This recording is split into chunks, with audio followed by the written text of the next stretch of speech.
Na Roma antiga, sob o domínio do imperador Nero, muitos episódios sombrios e perturbadores marcaram a história do império.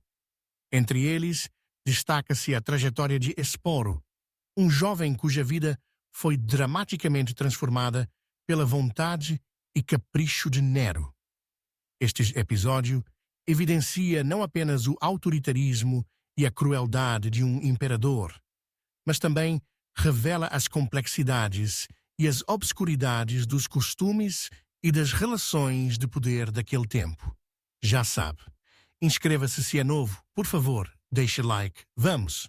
Esporo era apenas um adolescente quando foi notado por Nero. Sua aparência delicada e juvenil impressionou o imperador, que, consumido por desejos e impulsos incontroláveis, tomou uma decisão que mudaria para sempre o destino daquele jovem. Nero, ainda traumatizado e obcecado pela lembrança de sua esposa Pompeia Sabina, morta por suas próprias mãos, teria visto em Esporo uma semelhança física com ela. Movido por esse delírio, ordenou que o jovem passasse por procedimentos brutais para se tornar, aos seus olhos, uma substituta de Pompeia. A transformação de Esporo não foi apenas simbólica. Segundo relatos históricos, principalmente do escritor Suetônio, Nero ordenou a castração de Esporo, privando-o de sua identidade e de sua autonomia. Após o procedimento, vestiu-o com roupas femininas, tratou-o como esposa e o apresentou publicamente como tal. Em cerimônias luxuosas e diante da corte, Esporo era chamado de Sabina, forçado a desempenhar um papel que nunca escolheu, tornando-se uma peça trágica no teatro de vaidades e loucuras do imperador. A história de Esporo é um retrato de horror, não apenas pela violência física e psicológica a que foi submetido, mas também pela completa anulação de sua individualidade. Ele foi privado de sua infância, de sua juventude e de sua identidade, reduzido a um símbolo de poder e dominação.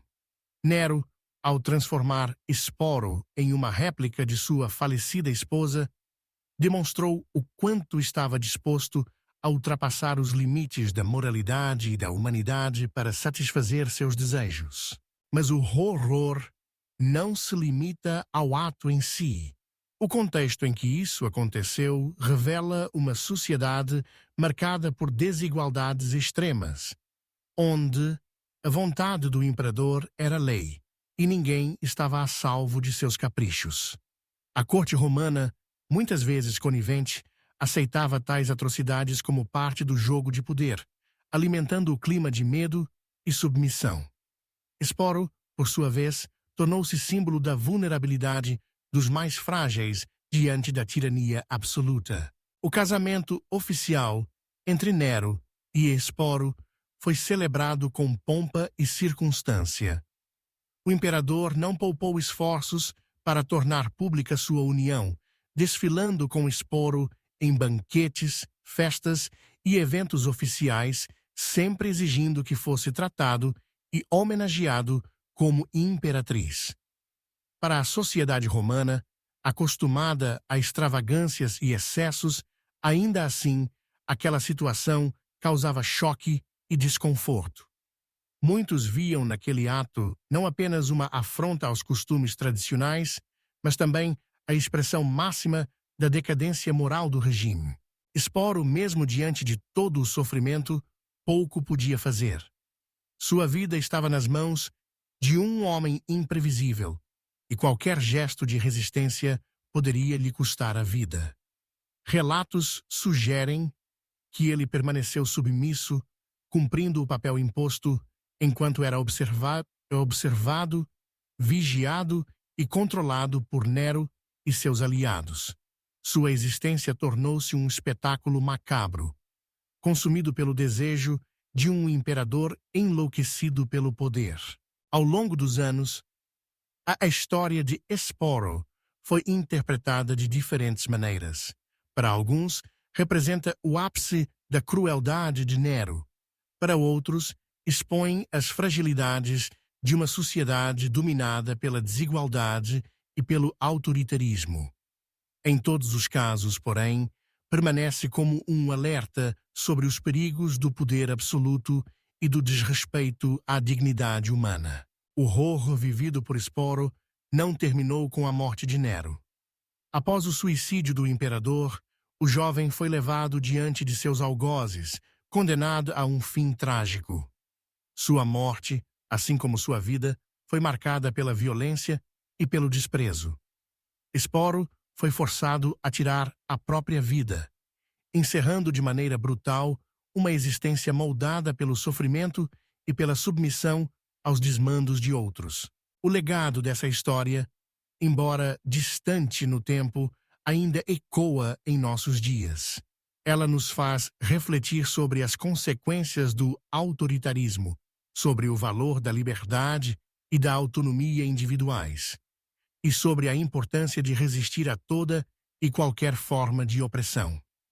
Esporo, arrancado de sua juventude e transformado em símbolo de um poder desmedido, permanece como um lembrete doloroso dos horrores que podem ser cometidos quando a compaixão e a empatia são substituídas pelo desejo cego de domínio.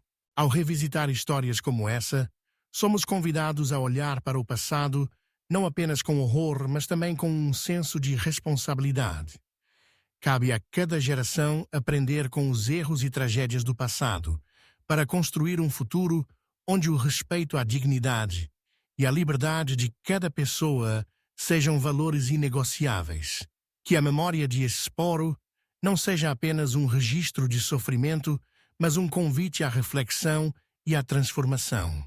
Muitas vezes, narrativas como essa são ocultadas ou suavizadas pela história oficial, mas é fundamental trazê-las à luz, reconhecer o sofrimento das vítimas e compreender as estruturas de poder que permitem tamanha crueldade. O caso de Esporo nos lembra que a história é feita de pessoas reais, com sonhos, dores e esperanças, e que o poder, quando mal exercido, pode destruir vidas de maneira irreparável.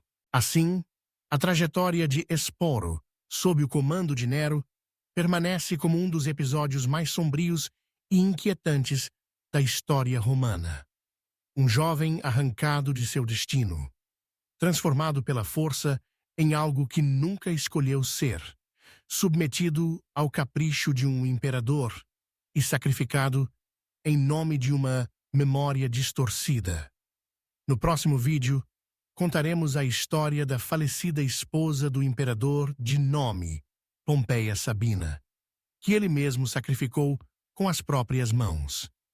Que o horror vivido por Esporo inspire uma reflexão profunda sobre o valor da liberdade, da humanidade e da justiça, para que jamais se repitam atrocidades semelhantes em qualquer época ou lugar.